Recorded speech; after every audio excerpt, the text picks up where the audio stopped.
वार्तांकन रोखठोक बातमी।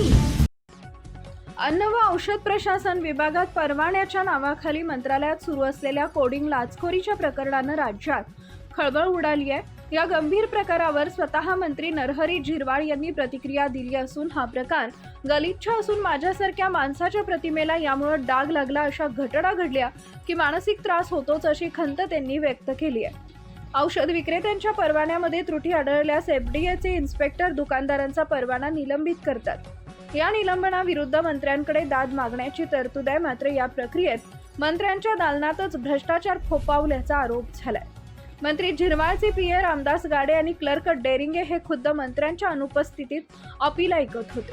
परवाना पुन्हा सुरू करण्यासाठी कोडिंगच्या भाषेत लाखो रुपयांची मागणी केली जात असल्याचं स्टिंग ऑपरेशनमध्ये उघड झालंय। एका खासगी वाहिनीने केलेल्या स्टिंग ऑपरेशनमधून हे प्रकरण समोर आलं होतं। या प्रकरणानंतर बोलताना नरहरी झिरवाळ म्हणाले, ज्या कुणी हे स्टिंग ऑपरेशन केलं त्यांनी शत्रू म्हणून केलं नाही, त्यांना कामात त्रास झाला असावा म्हणून त्यांनी हे सत्य बाहेर आणलंय।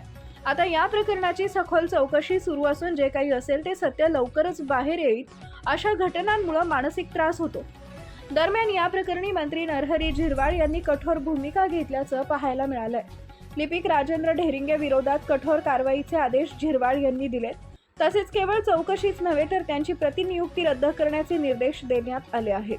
विभागातील दक्षता पथकाला सखोल चौकशीचे आदेश देण्यात आले असून वस्तुनिष्ठ व सर्वकष अहवाल तातडीने सादर करण्यास सांगितलं आहे। महाराष्ट्रातील महत्त्वाच्या आणि ताज्या बातम्या पाहण्यासाठी आमच्या जय हो न्यूज चॅनलला सबस्क्राईब करा आणि बेल आयकॉन प्रेस करा।